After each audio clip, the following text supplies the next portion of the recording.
Okay, Shavua Tov, everybody. We are coming to the end of chapter 25 of Shmuel Aleph. A warning: this shiur is X-rated. Okay, I had a WhatsApp this morning from Avril, who will no doubt be listening to this on the recording, asking me whether this shiur was going to have any content that was not suitable for a 12-year-old girl, because she is with her grandchildren in Ramat Bet Shemesh, and wanted to join the shiur, but the grandchildren would. And she was very, I don't know what made her ask that question, really. But she's absolutely was right to ask that question, because this is going to be an X-rated shiur and is not suitable for 12-year-old girls. So that's your warning that used to get, at the top of the films. This film has been passed by the censor as X-rated. So this is an X-rated shiur coming up. Right. So we left the shiur last week at the end of a wonderful story of which was almost looked like a standalone story.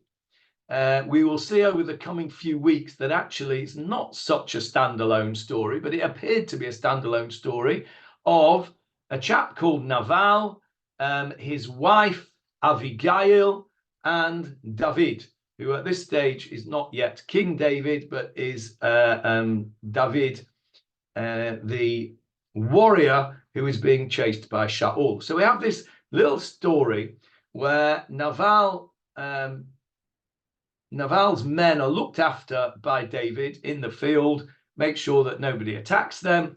David's men go to get their recompense, to payment. Naval says, "Get lost, I'm not giving you anything."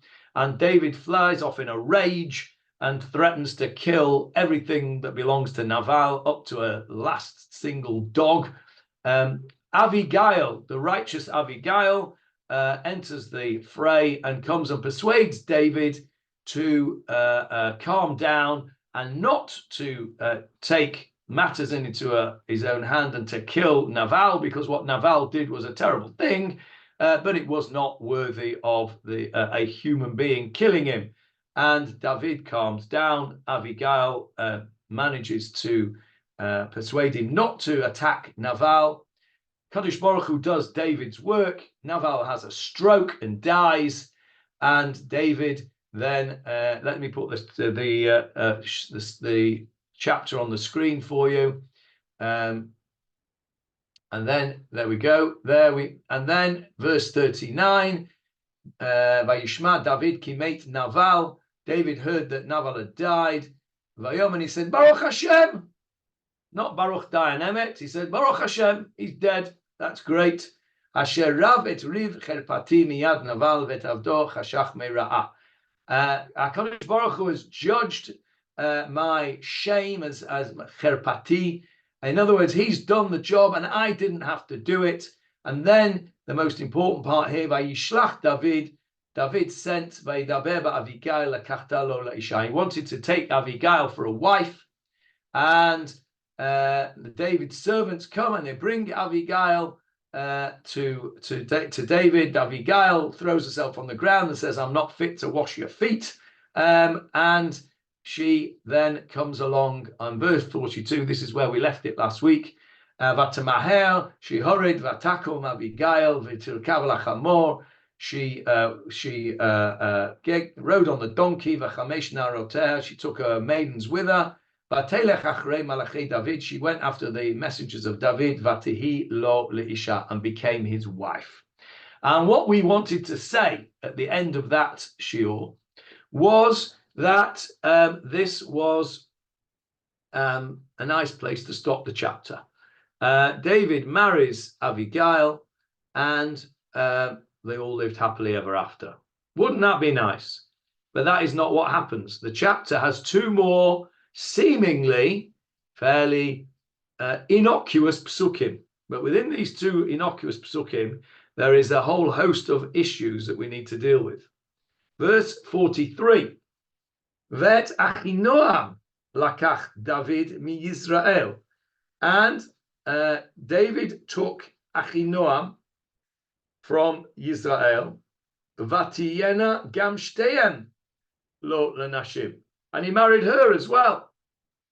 So that's a bit of a question. What's he doing marrying somebody else? He's just had this wonderful experience with Abigail. He's sent for her to be his wife, and she's meant to be the love of his life.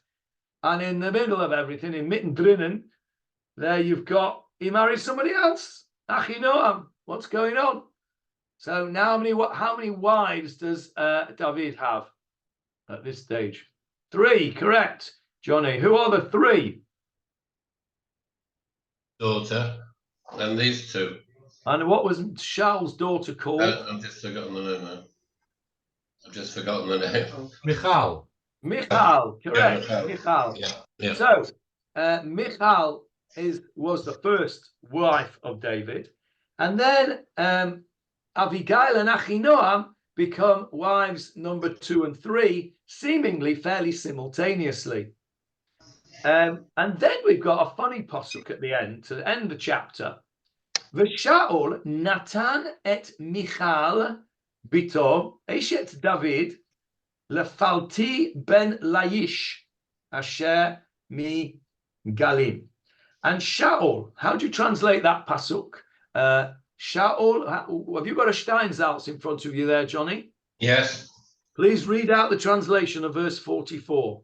He said, but meanwhile, Saul had given Michal, his daughter, David's wife, to another man, Palti, son of Laish, who was from Galim. Okay, now that's more or less what we've got here. What I wanted to point out to you is this word here, Natan. What does that mean? Gave. Gave. Okay. Okay. Neither of those correct translations are correct. Let's ask Bino. What does Natan mean in this context, Bino? Oh, betrothed. Oh, Bino's frozen. Okay, it means it's a past perfect tense. What have you got, Michael, in your book? Michael Krauss, unmute and tell us what you've got. No, I'm just reading that there's just a note on Saul gave his daughter Michal, David's wife. There's a whole big note on it. Okay, just read me the translation first of all.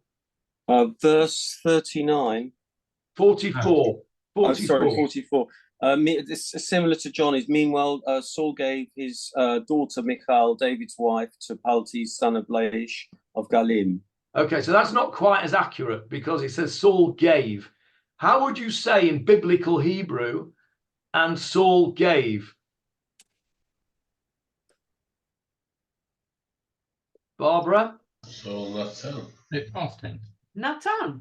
The Natan Shaul. In biblical Hebrew, you would say Vayiten. Vayiten. Okay, Vayiten is how you would say it in biblical Hebrew. Vayiten Shaul et Michal, and Saul gave. V'Shaul Natan et Michal is translated correctly by Steinsaltz and the Chabad as, and Saul had given. It's a past perfect tense. It implies that it had already happened. Now that's important, isn't it? Why is that important?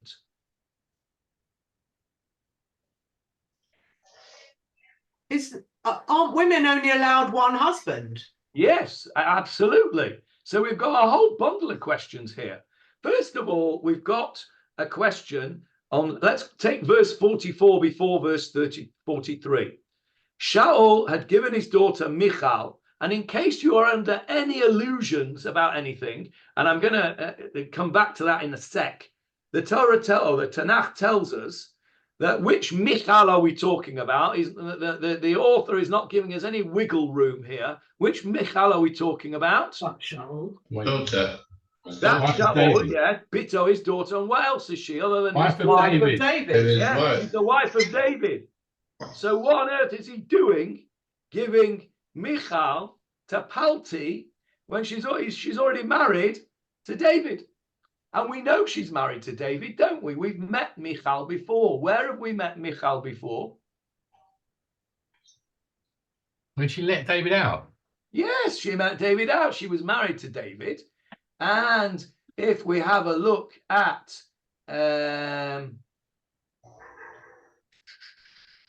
chapter 18, I think. Hang on a minute. Yes, chapter 18. It's on the screen for you there. Verse 20. V'te'ehav Michal bat Shaul et David. And Michal, daughter of Shaul, loved David. V'yagidu Shaul, and Shaul was told this. V'yishar hadavar be'inav, and the matter was yishar, was Right. correct, right, upright, straight. It was a good thing. It pleased him. Good. Okay. So, and then he said, I will give her to him, and he will be a snare to him, and the hand of the Philistines will be upon him. Remember this story? This was Shaul trying to get the Plishtim to kill David, trying to get the Philistines to kill David. We're going to see a similar story with David, aren't we? In the next book, when we come to the story of Bathsheba, we're going to see David try to get somebody else killed by somebody else. And so he gives him to David as a wife. Where are we going now? Let's have a look. There we go. Verse 28. Vaya Shaul, and Shaul saw Vayeda ki Hashem im David. He saw that Hashem was with David. This is after David went and he was told that he had to go and get 100 Philistine foreskins in order to marry Michal. So what did he do? What, 1,000? He brought 200. Don't exaggerate, Paul. Sorry. He brought 200. And so Saul knew that Hashem was with David. And again, we see Michal bat David ahevathu. And Michal, Saul's daughter, loved him, loved David. So we can see this. And then we see that as you said, Michal saves David.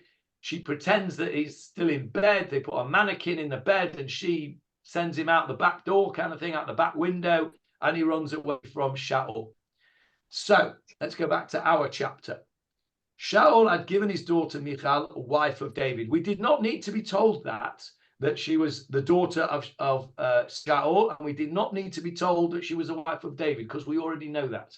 So what is the Tanakh trying to tell us here? The Tanakh is trying to tell us that Michal herself has this dual loyalty. On the one hand, she is Shaul's daughter, and she has a loyalty to Shaul. And does that ring any bells to you? Jonathan. Yeah. Thank you. Jonathan. Also, the son of Shaul, loyalty to his father. On the other hand, she is Eshet David. She is the wife of David. And therefore, she has a loyalty and a love for David. Very, very similar picture to Jonathan. Now, Jonathan chooses to stay with Shaul and chooses not to go with David. He could quite easily have gone with David, but he didn't. He chose to go to stay with Shaul. Michal, on the other hand, is the wife of David. And effectively, when David ran off, he abandoned Michal. There is no suggestion that he wanted Michal to go with him. Now, I've just showed you in chapter 18 two statements that Michal loved David. Where is the reciprocal statement that David loved Michal? There isn't one. There isn't one, correct. Yeah. There isn't one. There isn't one. This appears to be a one-sided love affair. David, and again, there is a little bit of a contrast, a comparison there with Jonathan, because we see at first, at least, Jonathan is the one that expresses his love for David, Later on, David also expresses his love for Jonathan, but here David does not express his love for Michal at all. So the reason that Tanakh is telling us that she's Eshet David here is problematic for one of the explanations, one of the whitewash explanations that Shaul gave his daughter Michal to Palti, because somebody just said, I think it was Barbara, just said, aren't you only allowed to have one husband? And that's true. So one of the whitewashing Mefarshim want to say that David had given Michal a get before he ran away.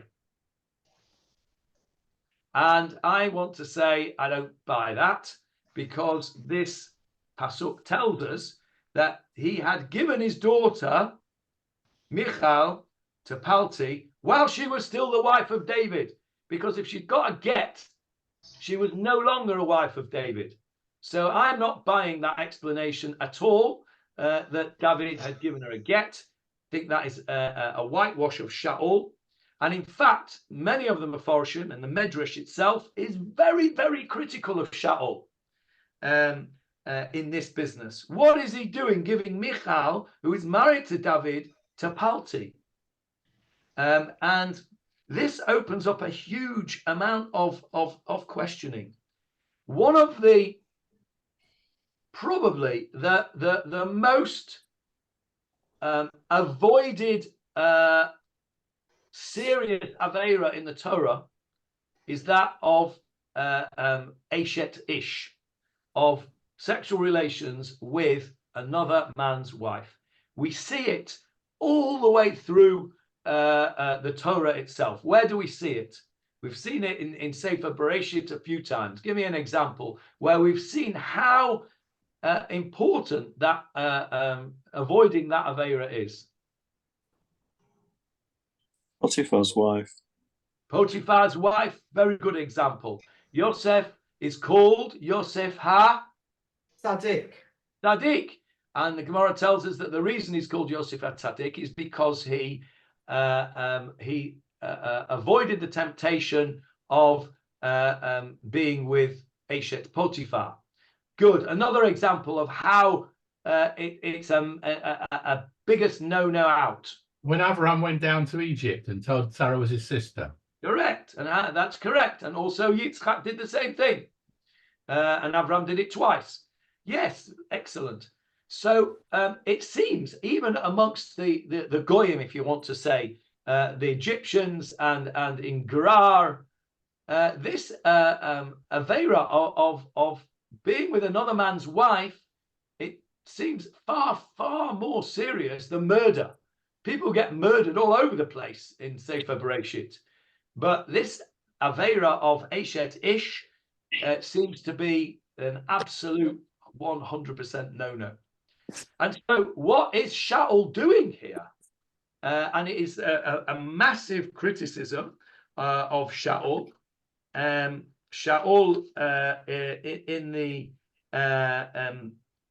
there is a midrash called Seder Eliyahu Rabbah, and there, I quote directly. This is a quote here. Shaul, the king of Israel, was filled with arrogance, and therefore he was killed, and the kingdom was uprooted from him. What he was commanded to do, he did not do. What are we talking about there? Amalek. Amalek, correct. Agag. He did not kill Amalek. What he was not commanded to do, he did. What are we talking about there? Michal. No, we're talking Took all the flocks and the sheep and everything else, and all the gold and silver. Okay, he did do that, yes, but he's actually here referring to a worse thing than that. He killed all the Kohanim at Nov. Remember the Kohanim at Nov? The city of Nov, who ostensibly had given David provisions and Goliath's sword. What did he do to all those Kohanim? By the hand of Doeg, he killed a lot of them. So, says the Seder Eliyahu Rabbah, What he was commanded to do, he didn't do. What he was not commanded to do, he did. And then he goes on to say, and he made light of forbidden sexual relations, and he gave his daughter Michal, David's wife, to Palti. And then he goes on to say, and he did other things as well. He inquired of mediums and performed great abominations in Israel. Therefore, he was killed and his kingdom was uprooted. End of quote. Okay, so this midrash is very, very critical of Shaul, and we've said this a few times over the last, however many months we've been learning this topic. Why do we call our children Shaul? Mm. Why do we call our children Shaul? Yes, Barbara. Does Palti not have any responsibility here? Oh, that's a great question. That's a great question. Who would like to answer Barbara's question? What about Palti? Well, was he given to? Was she actually given to him to be married, or that that Shaul wanted to make sure that she didn't run off with David, and Palti was an old man, and therefore he was just a companion, effectively, who kept her in prison so she wouldn't run after David. Okay, it wasn't Palti's fault, because if Shaul might have got rid of him if he would have refused. Oh, God. Philip, 1 second. Come back to you in a minute. Michael, say that again, please. Saul didn't want Michal to run off with David. She was obviously in love with David. So basically what he did, he effectively imprisoned her with a much older man to be the companion and a prisoner so she wouldn't run off. Okay, so you say that when it says he had given Michal, his wife, his daughter, to Palti, it doesn't say he has given him as a wife. Precisely. Okay, that's a very acute observation, Michael. The Mefarshim do not say what you say. However, there is something in what you say that the Mefarshim pick up on.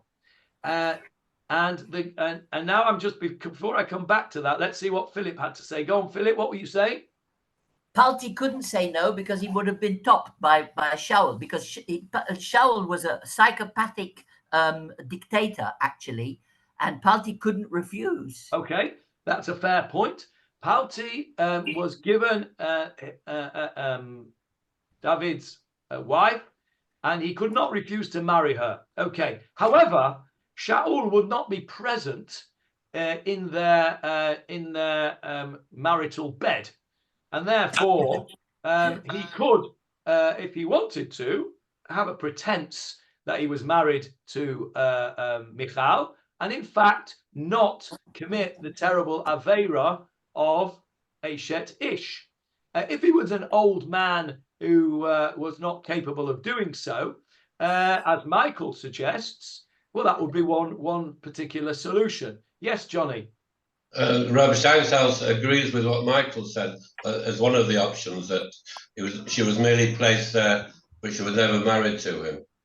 That's number one. He also says that Saul contended that possibly there was something wrong in the betrothal of the marriage with David and Michal. Right, we'll come back to that. We'll come back to the betrothal in a minute. And then another suggestion, I don't want to spoil it for you, says that he thought he was already a dead man, David. Yeah, okay, we'll come back to that one as well. Okay. There are basically three approaches to this. We're still on number one. We'll come back to numbers 2 and 3 in a minute, or maybe next week, who knows. All right, we're still on approach number 1, and that is that Shaul knowingly gave another man David's wife, Michal, while she was still his wife. That seems to be the simple pshat of the pasuk. He gave his daughter Michal, wife of David, to Palti, the son of Laish. Why do I say that's a simple pshat? Look at the previous pasuk. David took Achinoam from Jezreel, and they both became his wives. The previous pasuk, Abigail became David's wife. We're talking about people being given other people or taking other people as a wife. So Michael's suggestion that she wasn't given as a wife, but she was given as a companion, is not entirely fitting with the simple pshat. However, the question that somebody asked, what about the responsibility of Palti, is addressed by the Gemara. Now, those of you who are regular attenders at the Tanakh Shir, the Shmuel Aleph Shir, but are not regular attenders at the Gemara Shir, may I encourage you to start attending the Gemara, because I'll tell you why. Because we are just starting chapter 2 of Sanhedrin, and on the next page to where we are at the moment, we are going to go into great detail about this story of Shaul, Michal, and Palti. Okay, so it will be a good place to start the Gemara Shir, which is on a Wednesday at 10:15, but not for the next 3 weeks because I'm away. Okay, so I'll let you know when I'm back, the dates. But this is exactly what we're going to be discussing in the Gemara Shir in the next page. So let me take you to the Gemara 19b in Sanhedrin, the end of 19b, and let's have a look. So, Ktiv Palti, Uchtiv Palti El. Palti is called Palti El in another place. In Shmuel Bet, chapter 3, I'll just show it you, just so you don't think I'm telling you fibs. There it is. Okay, verse 15. Ishboshet, who was the son of Shaul, sent and took her, talking Michal, from a man from Paltiel, the son of Laish. Okay, now, just to prove to you, Michael Kraus, 1 minute, Philip. Just to prove to you, Michael Kraus, that they were married, look at the next pasuk. Vayelech ita isha, with a mapik hay, and her husband went with her, talking about Paltiel. Okay, so according to Tanakh at least, that she was definitely Paltiel's husband. Okay, Michael, are you convinced? Ish. Okay. Ish Boshet. Okay, Ish. Right, let's go back to the Gemara. So the Gemara tells us that Palti is called Paltiel in another place. Johnny, Okay? can I just ask you a question before you go on? Go on. Can I just ask you a question? Ishboshet. What kind of a name is that? Well, no, it's not relevant. It's not relevant. It's not relevant to now. When we get there, when we get to Shmuel Bet, we'll discuss Ishboshet. Okay? It's another one of those names that were given afterwards, like Naval. Who would call your kid Ishboshet? You're right. But it's not relevant for now. So, excuse me. So Rabbi Yochanan says, Palti Shmo, his real name was Palti, V'lama nikro Shmo Palti El, and why was he called Palti El? What's El? God. God. He gets God's name added onto his name, which is a great thing. Why? She Paltu El min ha'aveira. Paltu, what does Paltu mean? Palat means to save. HaKadosh Baruch Hu saved him min ha'aveira, from the terrible sin. Which terrible sin? Eshet Ish. Of Eshet Ish, of sleeping with Michal. So here, the Gemara tells us that although they were married, that marriage was never consummated. And what happened was this. Ma'asa, what did he do? This Palti. Palti was a massive tzaddik according to this. What did he do? Na'atz cherev beino leveina. He placed a sword in the marital bed between him and Michal. Amar, he said, Kol ha'osek badavar zeh, whoever involves himself in this matter. What matter are they talking about? Eshet Ish, marital relations. Whoever involve themselves in marital relationships, i.e. between Michal and Palti, ze yedaker, b'davar ze, yedaker b'cherev ze, will be stabbed by this sword. So he put a sword in the marital bed, and it prevented any hanky-panky between Palti and Michal. What a great tzaddik, okay? Palti Ale. All right? He did the sin of not having hanky-panky with his wife, though. That's sin as well. He did the sin of not having... That's true. But Michal could not have been his wife. She wasn't allowed to be his wife. So let's have a look. The Gemara is not finished yet. When we do the Gemara and the Gemara Shir, as those of you who know our Gemara Shir, we'll go into this in massive detail. This is just going to be the summary, okay? But then it says, the Gemara quotes the pasuk I just showed you. This pasuk in Shmuel Bet, chapter Gimel. Let me show it you again. V'yelech ita isha haloch uvacho achareha uvache achareha ad bachurim. And her husband went with her. What happened? I need to take you back a couple of psukim. He says, David sent messengers to Ishbosheth, the son of Shaul, saying, give my wife Michal, whom I espoused to myself with 100 foreskins of the Philistines. Michal belongs to me. She's my wife, says David. I want my wife. So what happened was Ishbosheth, the son of Shaul, took her from Paltiel to give it back to David. But on the way, and her husband went with her. This is Paltiel, walking and weeping. Uvacho. He was weeping after her. And they went to this place called Bachurim. And Avner said to him, Avner was David's general, said, Lech, shuv, vayashov. And he says, go back. And he went back on his own. Nebuch, the poor fellow, is weeping after his wife, Michal. Right? So the Gemara challenges what we just said, that he's called his wife. How can she be called his wife? Vayelech ita isha, her husband. How can he be called her husband? What is a husband? David. No, David. What is the husband? What is a husband? A husband is somebody who is married to the woman. What does that mean? That he has consummated the marriage. So the Gemara is saying, you're telling me Palti was such a tzaddik that he never consummated the marriage. That can't be, says the Gemara, because he's described as her husband. If he was her husband, that means he must have consummated the marriage. So how can the Tanakh call him Isha? Let's have a look what the Gemara says.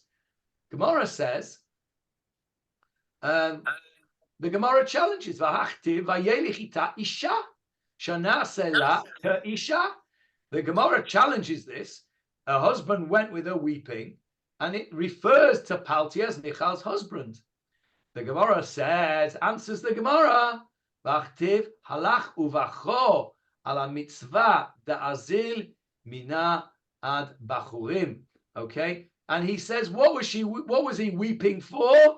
He's weeping as he goes because he's now no longer able to do the mitzvah. What mitzvah? Consummation. No, the mitzvah of not consummating the marriage. That's the great mitzvah. That's why he's weeping. Up until now, he's had the zechut to avoid doing this terrible aveira. That's a mitzvah, to avoid tearing this aveira. By the way, we'll see in a moment how great Palti was about this. And now he's crying because Michal's leaving and he can no longer do this mitzvah of not sleeping with her. Okay? And look at this. This is fascinating. Where did they go to? Let's have a look. Where did they go to? They went to a place called Bachurim. Why? Where's Bachurim? Where is Bachurim? Where they went to? Near Jerusalem? No. Where is Bachurim? You don't know, do you? Well, it's nowhere. Okay. What is a Bachur? Firstborn. No, that's a bachor with a The chaf. young man is a young Yeah. man. What do we call somebody who's not married? Bocha. Bachor. A bocha. A bocha. What do we call an old man that's not married? Bucha. An alter bocher. An alter bocha. That's right. So bachur means an unmarried person. So they walked with, look at this beautiful explanation here in the Gemara. Okay, let's go back to the Gemara. The Gemara says, the end of the verse says, they shanasu shneim ke bachurim. This whole thing made them ke, as if they were bachurim, as if they were unmarried. Shelo ta'amu ta'am bi'ah. They did not taste the taste of sexual intercourse. In other words, they never consummated the marriage. They were like bachurim. So when the pasuk says they went together to bachurim, the Gemara is explaining that homiletically to mean that Palti and Michal never consummated the marriage. So Michael Kraus, turns out that you were partially right. Palti was not an alter bocher that he couldn't manage, right? He was a fine person, but he managed to restrain himself, and he was ke bachur. They were both ke bachurin. They were both as if they were unmarried, and they did not engage in any marital relations. Okay, now then, let's see. Excuse me, why would they be bachurim? She was definitely not bachor or No, bachurim. they were together. Yeah, They but were she when they were together, they were as if they were bachurim. That's what it is. It's homiletical, Paul. Oh, Not well. being so literal. It's homiletical. Also, And anyway, women don't count. how could Shaul give her? I just always don't understand. She wasn't his to give because she was married to David, and it becomes David's, not his. Never Shaul's. He's It the says king. Shaul gave him. He's gave the her. king. He can do whatever he wants. No, he can't. He can't give something he doesn't have. He's the king. He can do, as Philip said, if Palti doesn't do what he's told, he'll get his head chopped off. No, but his daughter is the one that's anyway. Okay, so that's where we'll come to explanations 2 and 3 when we get to them. We're still on explanation 1 at the moment. Okay. Well, you're right, of course. You're right. And explanations 2 and 3, when we get there, we'll place Michal back in Shaul's gift, if you like. Okay. Yes, Hannah, were you saying something? Yeah, I was going to say, also Shaul was the king who wanted to kill his son more than once. After Jonathan defeated the enemy, he wanted to kill him. Yeah. And that was his son. So Shaul wasn't into family relations. Okay. Yeah, I mean, that's Well. a fair comment as well. And so what's happened here is that somewhat against her will, Michal has been dumped on Palti. By the way, Michal, if you want to know about Michal, I'll just show you a little bit about Michal. One of the things about Michal, here it is on the screen. Michal, the rabbis present Michal as a beautiful woman who was lusted after by all who saw her. That's in the Gemara Megillah 15a, if you want to look at it. Okay, so this is not that she's somebody that's not desirable. So this now shows us the greatness of Palti. Let's have a look what the Gemara carries on to say. We're still in the Gemara Sanhedrin now. Omar Rabbi Yochanan.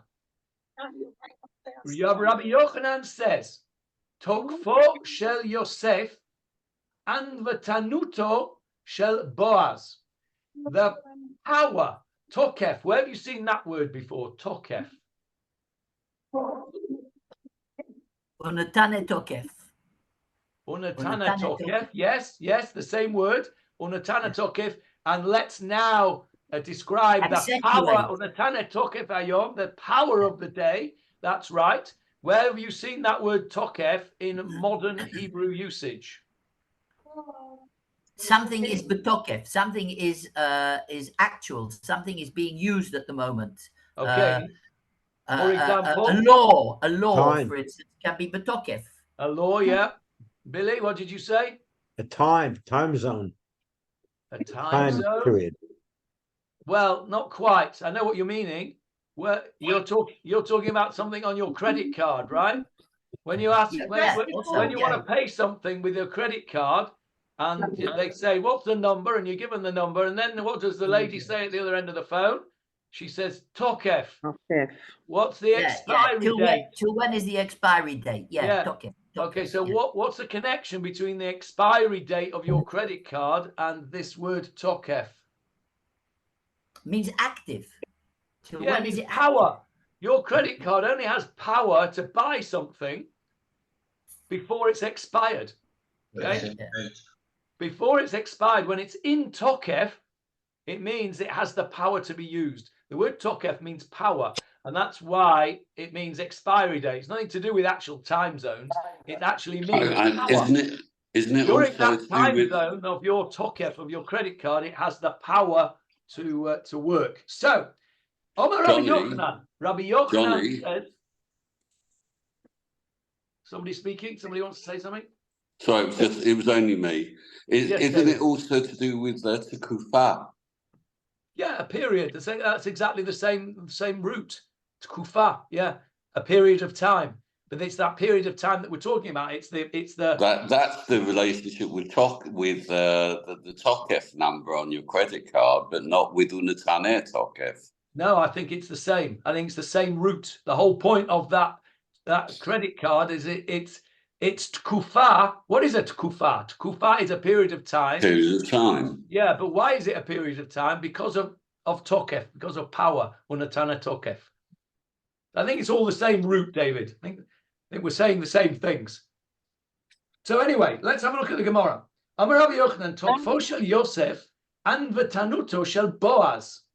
Okay, you think Yosef was a great tzaddik? That's nothing compared to Boaz, right? Who was Boaz? Ruth's husband. Ruth's husband, right. Okay, what's the connection here? I'm going to take it off the screen so you can't cheat. What's the connection here between Yosef and Boaz? Why is the Gemara comparing Yosef to Boaz? And why is the Gemara saying that the greatness of Yosef was the humility of Boaz, meaning that what Boaz did was far greater than what Yosef did? What's the connection? Because he had Ruth in his threshing floor, and allegedly nothing happened. What do you mean allegedly? Oh. Paul. BBC. Okay. Yes, correct, Paul. So Yosef is called Yosef HaTzadik because what? Because he resisted Potiphar's wife. Overcame the desire to sleep with Potiphar's wife. Okay. Now that was we call him a tzaddik for that. Okay. Oh. And you think, why is that such a tzaddik? Why is that such a tzaddik? I would like to think that we would all not succumb to a married woman trying to seduce us. Why is he called such a tzaddik? Well, he is. He's called a tzaddik for that. Okay. Boaz, on the other hand, was Ruth, as it were, placed herself on his threshing floor, and nothing happened, allegedly, according to Paul.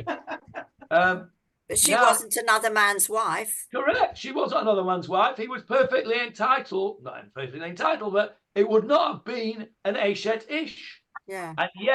And yet he restrained himself from doing so, meaning that he was that was an even greater restraint, because he could quite easily have given himself a heter to have done so and violated Ruth. Yosef, there was no way Yosef could give himself a heter. She was Eshet Potiphar. End of story, right? So he could not give himself a heter. Boaz could have given himself a heter. So the Gemara says, have a look at this. The Gemara says that his accomplishment of Joseph's accomplishment, that was insignificant as far as Boaz concerned. Boaz was far greater than Yosef in that regard. And then he goes on to say, His flesh became like the heads of תקופו של בועז, and v'tanuto shel Palti ben Laish, right? So and you think that Boaz is great, Palti was even greater. Okay, why? Why was Palti even greater than Boaz? He was married to her. And he didn't do anything. And okay, Yosef managed to avoid Potiphar's wife's seductions once, and then he got chucked in jail. Boaz managed to restrain himself once, and then married Ruth. Palti lived with Michal, the most beautiful woman that everybody was lusting after. I've just shown you that in Gemara Megillah, right? He managed to live with this woman, given to him as a wife for the whole time, and he was so determined to avoid falling into the trap of this Aveira that he put a sword, a dagger in between them, and said anybody that does hanky-panky is going to get stabbed. Okay? That's the greatness of Palti. Far greater than Boaz and far greater than Yosef. Yes, Paul? Aren't we told about Yosef that actually the passion did overcome him, but then something stopped him? It wasn't exactly his own power of restraint. It was a vision or something that came to him. Yes, a vision of his father. The Gemara says a vision of his father came. Which okay, let me answer that question, because I also had that same question, Paul. Not such a great tzaddik. You know, if you were about to go into McDonald's, right, and eat a cheeseburger, and a picture of your father or the picture of the Rob of your Shaul came in the window, right? You'd walk straight past. That's not a big deal. Why is he such a tzaddik? So the Gemara has asked the question, and the Mefarshim say like this: It wasn't that a picture of his father came to him. It was that he conjured up himself a picture of his father in order to prevent him from doing it. He was just about to give in, and at the last minute of his power, he conjured up the picture of his father, and he said, "No, I can't do it." So the greatness of Yosef there, it's a fair question, and the Mefarshim asked that question. The answer is that it came from him in his own mind. It wasn't that the picture just appeared out of nowhere. It appeared through his own strength. So it's a fair question. So Palti, turns out that Palti is the greatest tzaddik of all of them, and that's what the Gemara tells us here. Let's just finish this Gemara. And it was in the middle of the night. This is Boaz v'yacharada ish v'yilav ma'im v'yivet amar Rav Shanaseh b'saro k'rashei lefatot, and it says here that the pasuk says in Ruth that the man was startled v'yacharada ish, and he trembled v'yilfat, and he turned himself. What does it mean? The Gemara says, "My vayilfat." What does it mean? And he turned himself. This is where the X-rated bit comes in, not suitable for 12-year-old girls. How about Rav? Rav says, "Shena'aseh b'saro karashei liftot." His flesh, meaning his penis, became like the head of a turnip. In other words, he got an erection. There he is in the middle of the night, and he turns over, and there's this woman next to him, Ruth, this woman, and the Gemara is explaining here that this expression means that he became aroused. He became aroused, and his flesh became like the heads of turnips. His sexual organ hardening out of arousal, that even though Ruth was not married, he refrained from engaging in intercourse with her, while Joseph had to exert more effort, despite the fact that Potiphar's wife was married. Okay, And so that's why Boaz was greater than Joseph. And then it says about Palti, as we've just explained. Now this next bit is going to blow your mind. This next bit is going to blow your mind, and then we'll leave it for the end of the shiur. Palti is referred to in something that we say every single week, and I certainly never knew that until I looked at this Gemara. We'll go into it in great detail when we get to the Gemara, however long that takes us. But the Gemara then goes on now at this bit, on the next bit of the page that I'll scroll up to in a minute, tells us that there is a reference to Palti in something that we say every single week, that if you don't know this, and I gave you 1,000 guesses, you would never get it. Okay, so I'm not even going to ask you to guess, because if you guess it, it means that you've read on. Okay, and I'm not buying it that you've just come up with it, because it's just amazing. So, are you ready to be amazed? I'm going to take you to Mishlei. I'm going to take you to chapter 31 of Mishlei, which you will recognize. There it is, chapter 31 of Mishlei, beginning in verse 10. Eshet Chayil mi yimtza v'rachok mipnini mikra. Right, recognize that, gentlemen? Yes, yes. I'm not going to ask you to sing it, Philip. Don't worry. Okay, Eshet Chayil mi yimtza. A woman of valor who can find. We all sing this, don't we? We sing it, and we have our wonderful wives in our. There are a lot of wives who don't like this, by the way, Johnny. There are a lot of women who don't like Eshet Chayil. Well, that's. I'm not getting into that right now. You always manage to come up with something completely irrelevant, Philip. It's quite a skill of yours. Right. Anyway, so where is Palti in this? Come on, where is Palti in Eshet Chayil? Well, you're never going to guess. I'm not going to. It's ridiculous. I'm going to show you. Right at the end. Rabot banot asu chayil. Many women, many daughters have done great things. Asu chayil. Ba'at alit al kulana. You are above all of them. According to the Gemara in Sanhedrin, that is referring to Palti. Okay, now Palti is not a woman, right?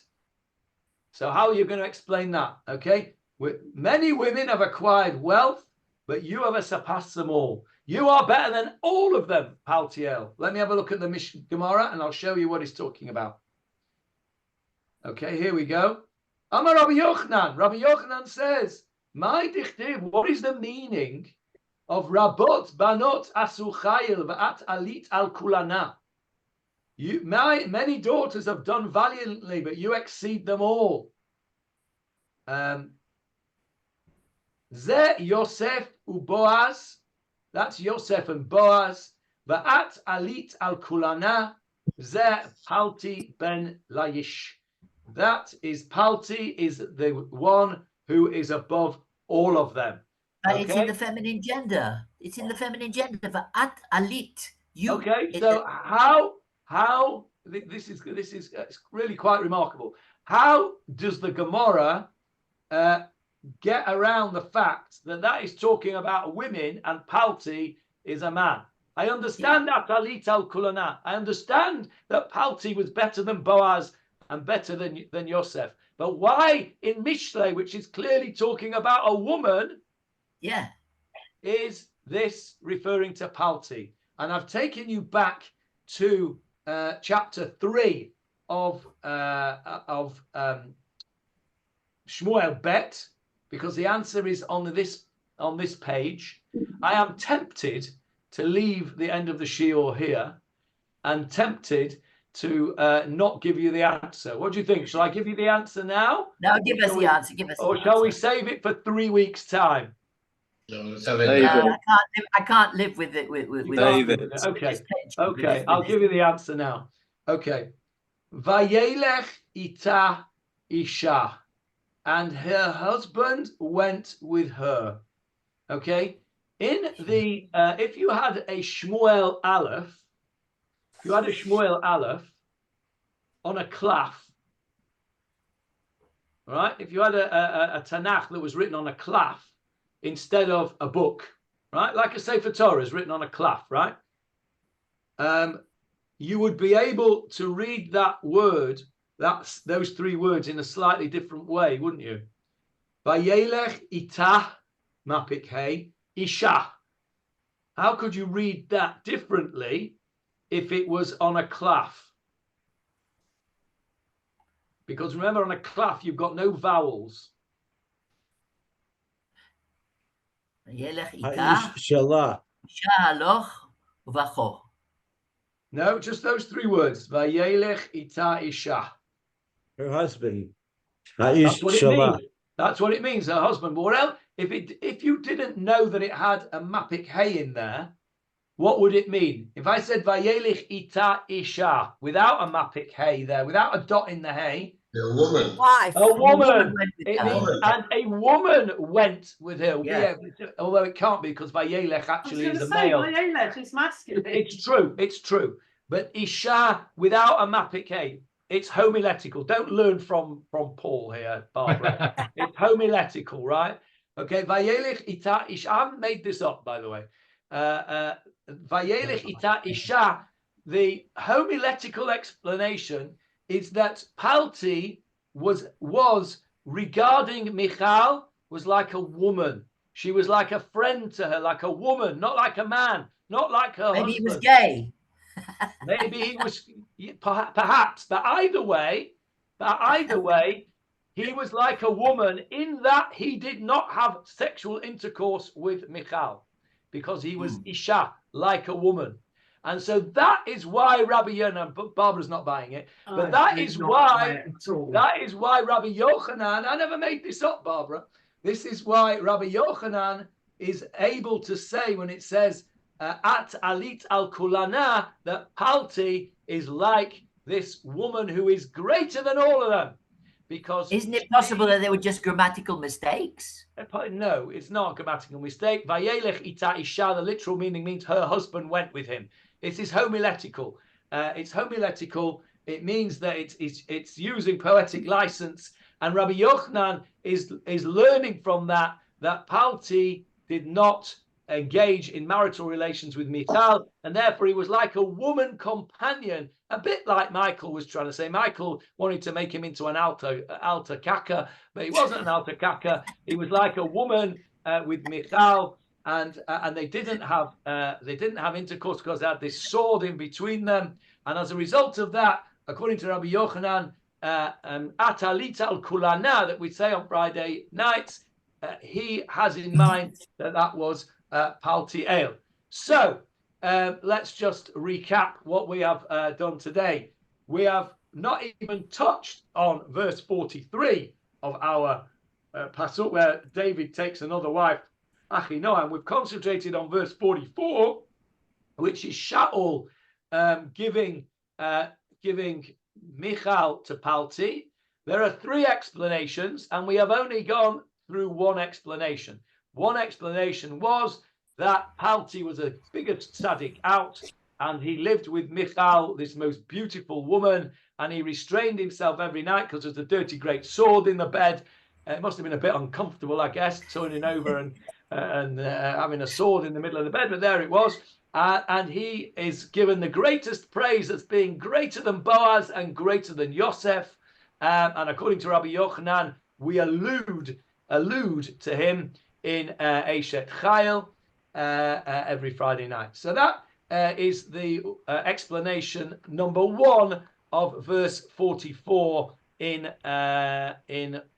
chapter 25. So we have two more explanations to go, which Johnny Halpin alluded to having read the Steinsaltz, but we're not going to go into it in detail now because we're out of time. The next two Sundays, the next two Sundays I will be away. But Ezrat Hashem, 3 weeks from now, we will reconvene and go through at least one, maybe even the other two explanations. They're not as exciting and juicy and X-rated as explanation number one, so we might get through both of them next week. Any questions? Not next week, next time. Any questions on today's shiur before we go? I don't have a David, question. Hang on a sec. David Marks first. You concentrated on the fact that Paltiel, taking Michael, was written in the past perfect. But we have exactly the same phenomenon in verse 43, which hasn't been commentated, that Et Achinoam lakach David mi-Israel, that David had taken Achinoam. Correct. So it's something that's happened in the past. Correct. And when we get to that pasuk, after we've dealt with pasuk 44, we will see that actually Abigail was his third wife. Okay. For that reason, you're absolutely right to point that out. Yes, Hannah. Hannah, you wanted to ask a question or make a comment? Barbara. Oh, it was Barbara, was it? Sorry, Barbara. I thought it was Hannah. Okay. Yes, Barbara. I just have an objection, which is why I don't know Gemara, that for the one song that a man sings to his wife is then hijacked to include the man. Fair comment. Fair comment. I can't disagree with you. And I can't say to you that as of now, when I sing Atalit El Kulana to my wife, that I will be thinking about Paltiel. I will not. Pleased to hear it. I think that is a very fair comment. But it doesn't detract from the genius of Rabbi Yochanan. I'll take your word for it. Okay. Shavua Tov, everyone. Safe journey. Safe journey. Tomorrow night there will be a tefillah shiur, and then we'll have a break for a couple of weeks while I'm away. Shavua Tov. Bye. Bye, everyone. Bye. Shavua Tov. Thank you, Johnny.